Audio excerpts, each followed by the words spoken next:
মধ্যপ্রাচ্যের ভূ রাজনীতিতে কি শুরু হলো এক নতুন মোড়?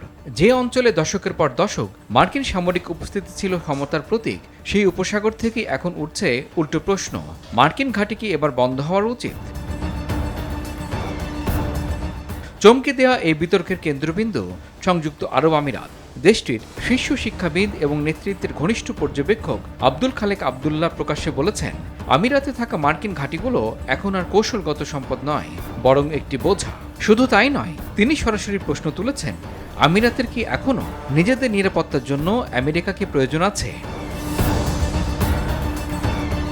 এই বক্তব্য এমন এক সময় এলো যখন ইরান ইসরায়েল যুক্তরাষ্ট্র সংঘাতের অভিঘাতে পুরো উপসাগরীয় অঞ্চল অনিশ্চয়তায় কাঁপছে।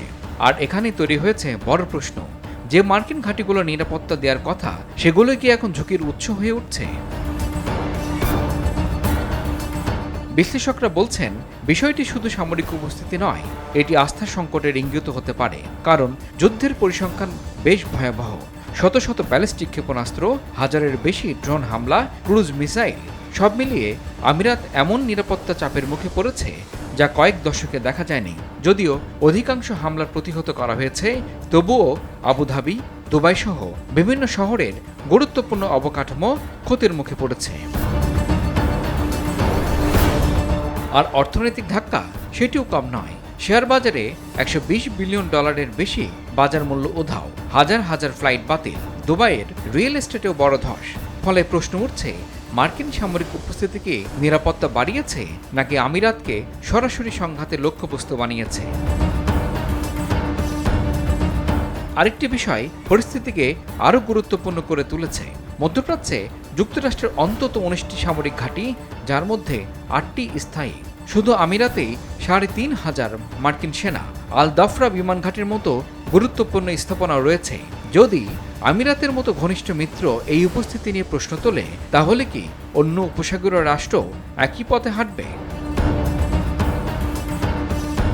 আরেকটি দিকেও নজর রাখছেন বিশ্লেষকরা।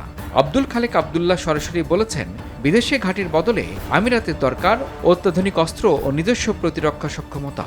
এটিকে তাহলে নিরাপত্তা নির্ভরতা থেকে কৌশলগত স্বনির্ভরতার দিকে ঝোঁক।